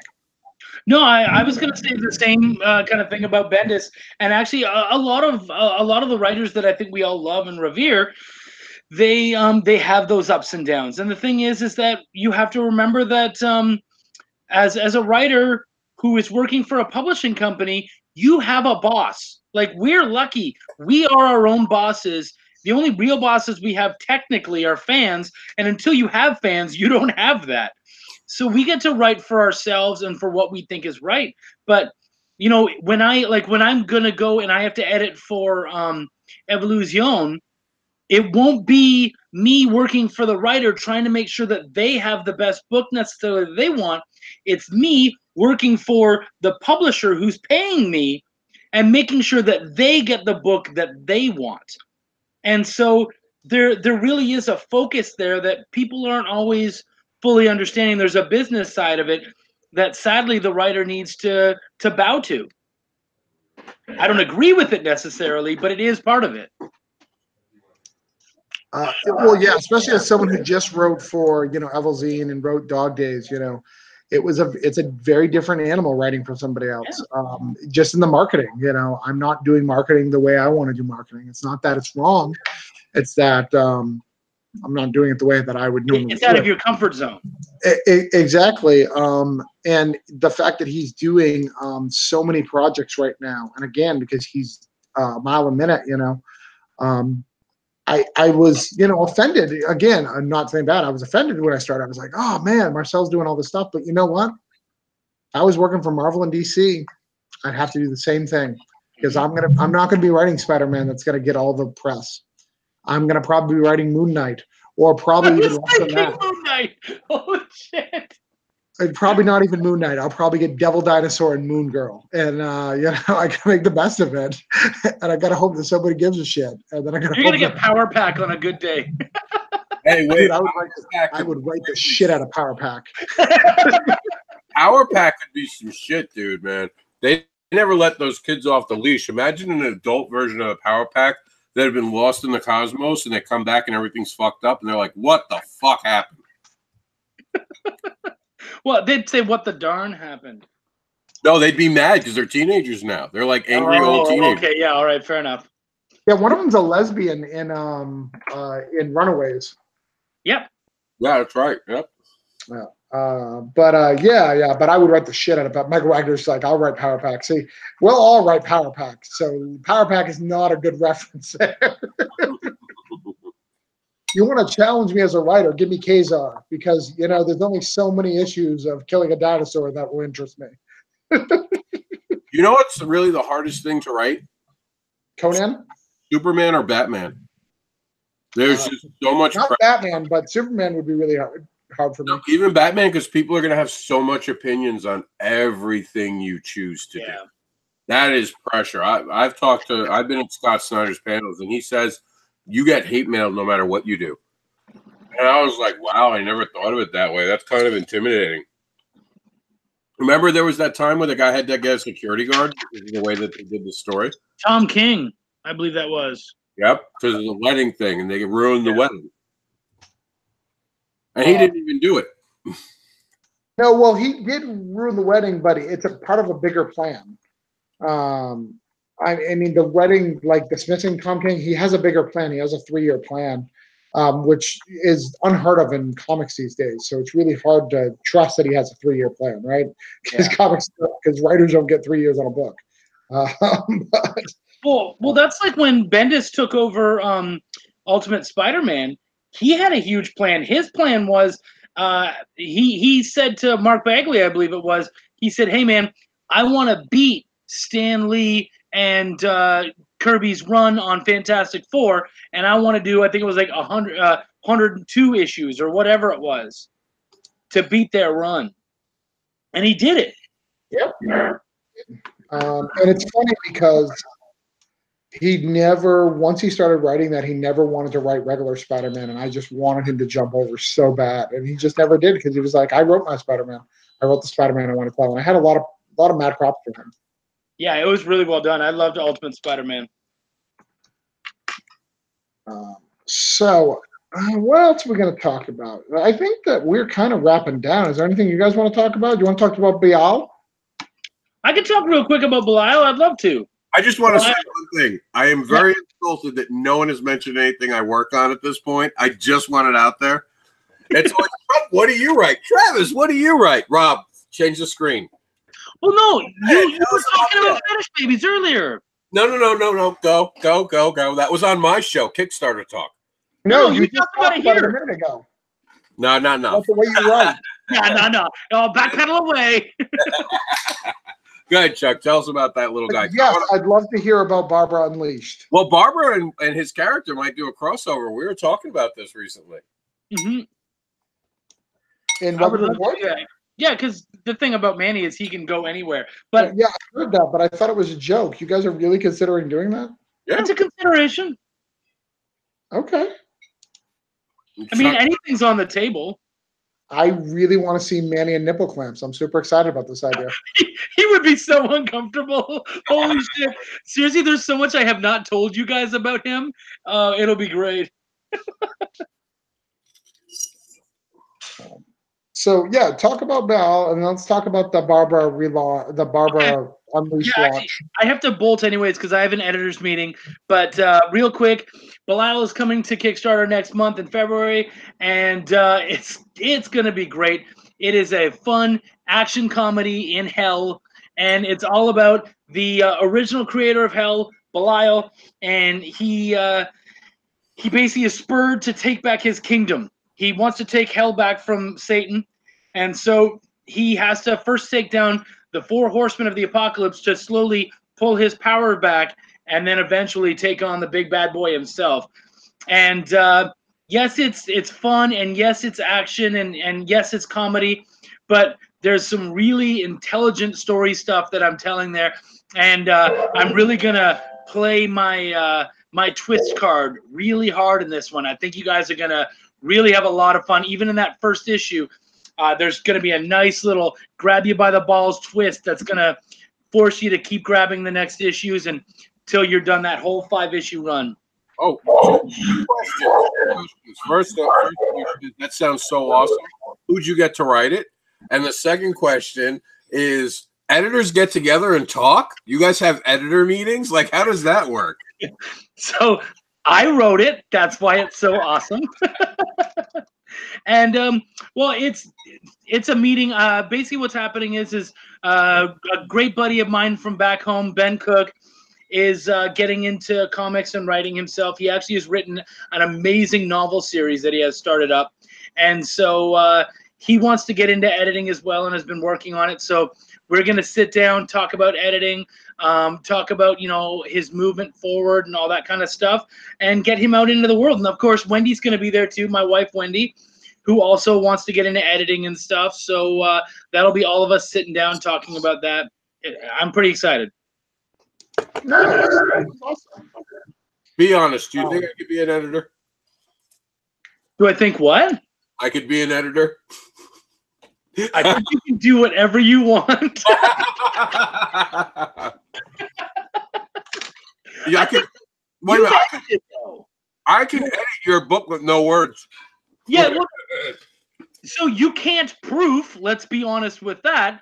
But you can still edit, because the thing is there's tons of different types of editing, and so you would be a story editor. You would not be a proofreader.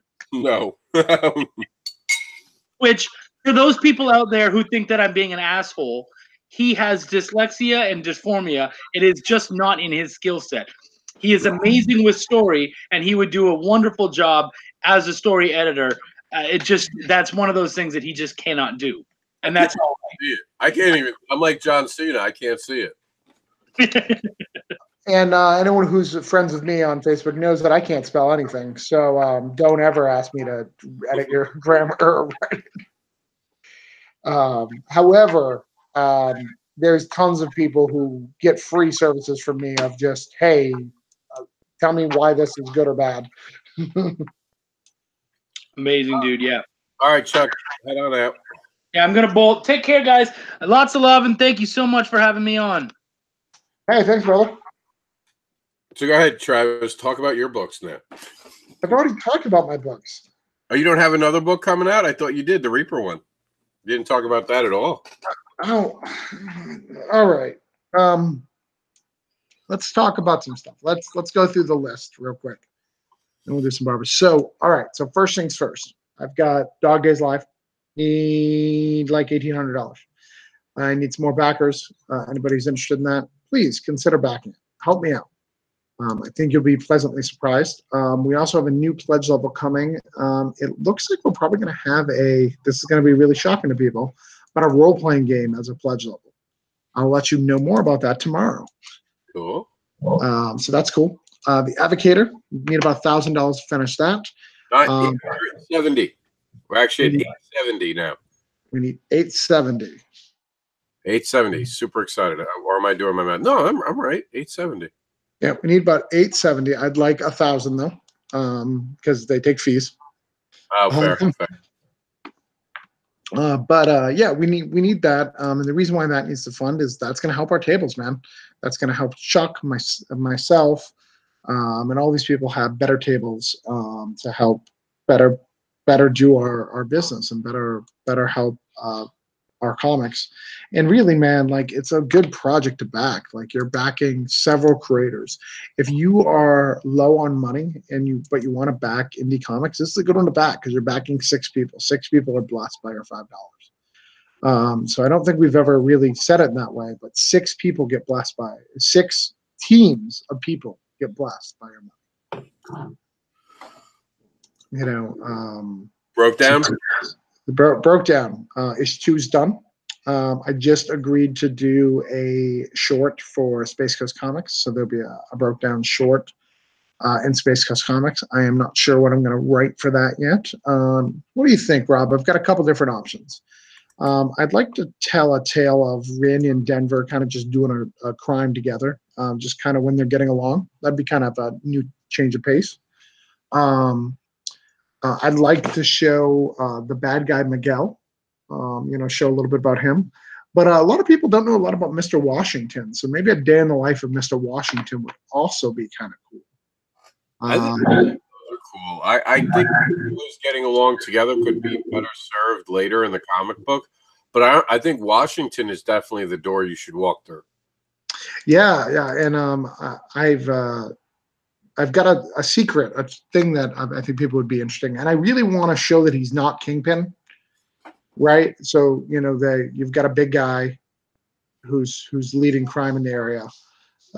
You just assume he's Kingpin, right? That's what people assume. But I think that once they figure out who the character is and his motivations for what he does, I think they'll be pleasantly surprised. Oh, I'm in on that. So that's awesome. I'm glad to hear you were tagged me in that Space Coast thing. I still have to look at it.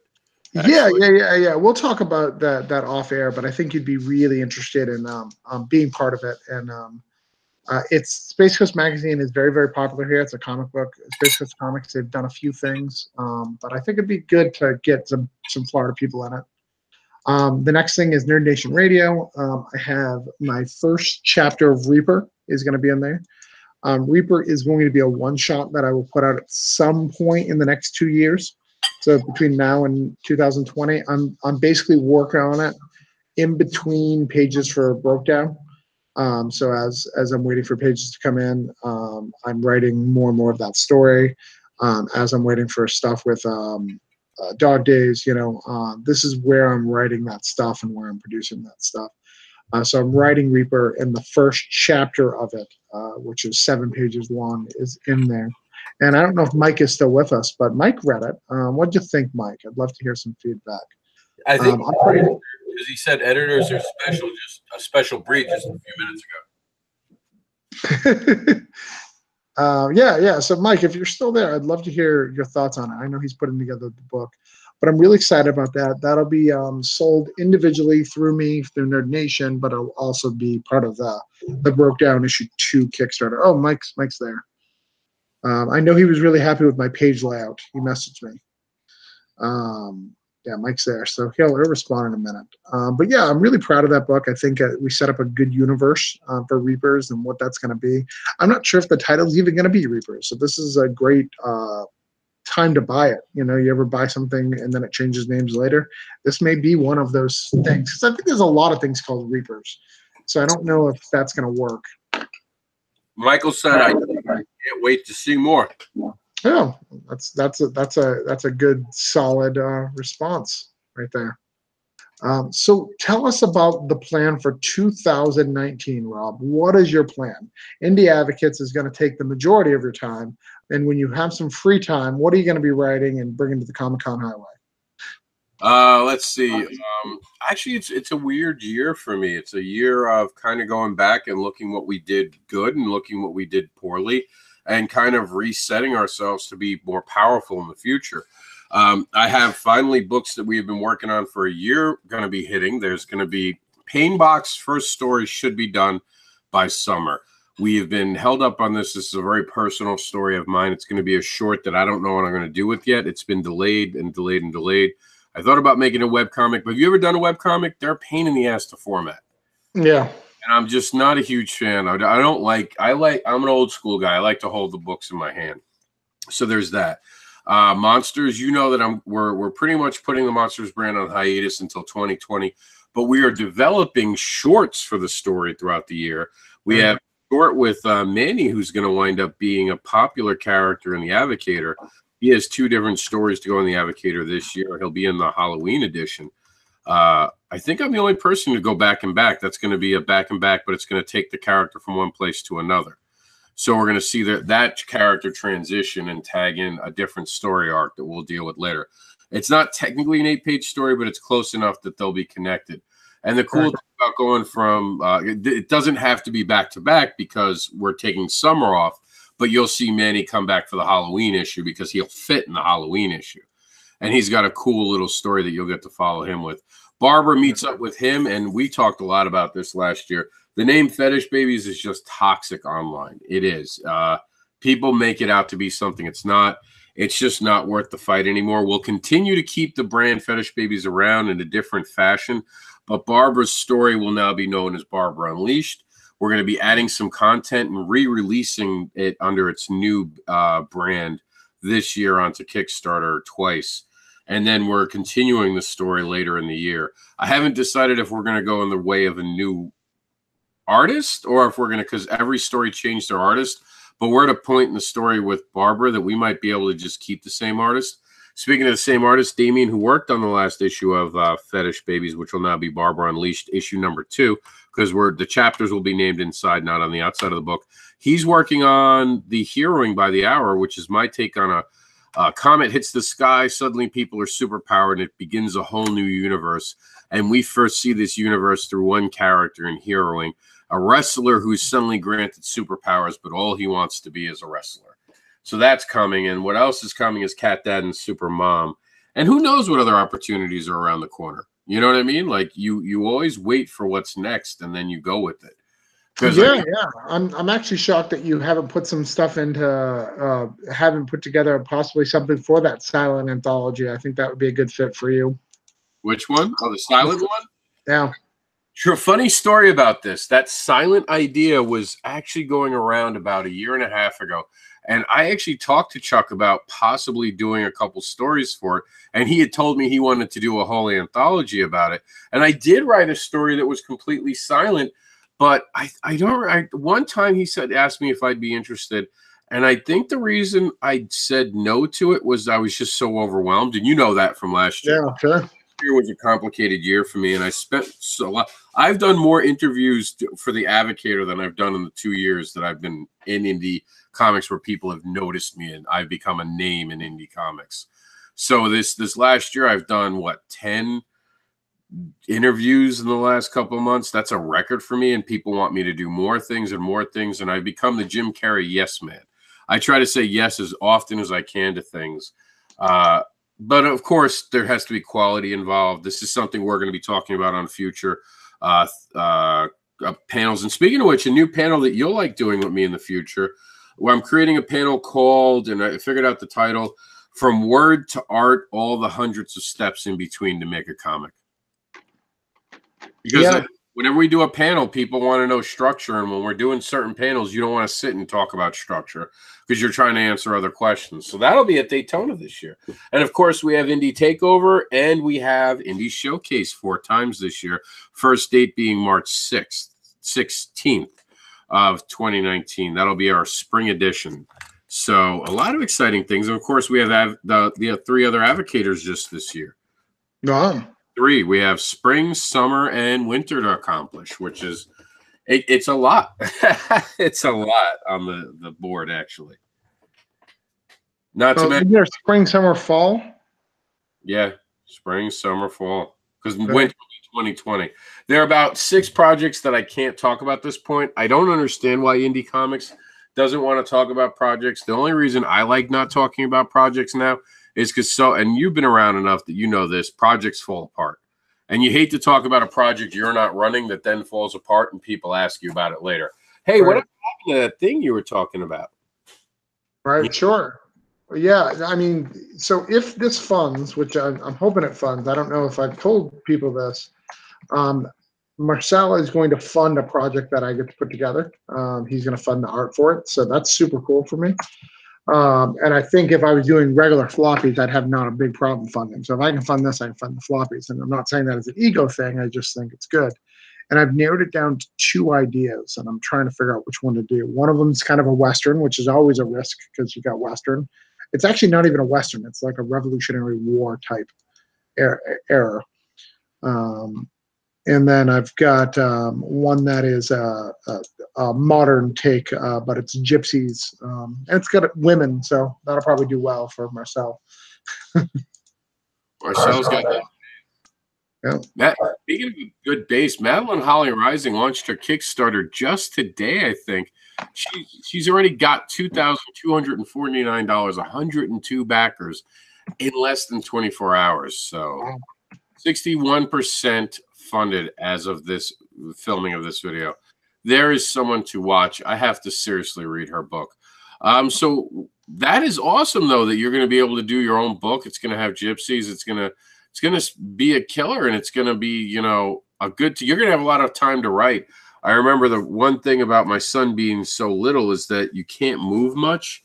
You get time to write when you're watching them. That was actually the most writing I've ever done, was when my son was like a newborn infant. After he got over the first couple times of crying all night, because you're up so much, you kind of develop this rhythm where you write down ideas. So it'll be good. Yeah, so the two. So I'll share the ideas because, you know, we're so late in this chat. Nobody's going to listen all the way through. So the two ideas is, one is New Orleans takes place in Florida, and it's called Break. And basically, what it's about is people come to Florida, and when they come to Florida, they do a whole bunch of crimes. So this whole time that they do all their crimes for spring break. So a whole bunch of gypsies come. They're all young kids and people, and they rob everyone. But the leader of the group gets into an accident and gets really sick and gets stuck here. So now they have to live here in the areas of people that they've screwed off. So that's what it's about. That's pretty cool. Yeah, I think it'd be really cool. There's a couple twists and some things that I'm not sharing because those are the more exciting. But that's the basic premise of it. So there's gypsies, and it'll have supernatural twists to it because there'll be like a fortune teller and stuff. But I'm always gonna do it with where you don't know if what they're saying is true, right? If it's real, supernatural, or it's not. Well, I dig that. I like that. That sounds a deal. The other one, are you a historian at all, Rob? Oh, big fan of that. I hate the fact that the History Channel no longer shows history. I'll put it that way. Okay. So you know about the Federalist Papers, right? Yes. Yes, I do. So imagine you're a guy back there, back in that period of time, and you're a Federalist. You're inside with Alexander Hamilton and John Adams, who are at each other's, and you believe that the British are still on our shores and want to kill us. And your family died during the war, and you have kind of a Punisher mindset. So the book is called The Federalist, and it'll be basically the Punisher, you know, more or less. He'll be like the Punisher, but he believes that the Federalist Papers are secret documents that tell him to kill the British people and where to do it. So I take the 53 articles of the Federalist Paper, and he uses those to hunt down and kill British. And you don't know whether or not it's actually the truth or it's a lie. I like that, actually. There's a whole section of history that no one has ever taught in school, and you actually have to go out and learn it on your own. And that would definitely be tapping into that hidden history of America that no one even knows about or understands is actually out there. Yeah. So that's pretty cool. Speaking of it being so late, you look tired. I know that I'm tired. I am. I gotta bring the baby to bed because she sleeps in a different room when I'm on these chats. All right. But yeah, I've got to figure that out. Need some more backers, like I said. If anybody wants to know about it or wants to to talk about things, any ideas that people got, we're trying to finish strong and trying to get this taken care of. I hear that. All right. Well, you're the boss tonight. Can I go? Yeah, you can go. All right. Well, thank you for having me on, Travis, and I'll talk to you soon. Good night, brother. All right.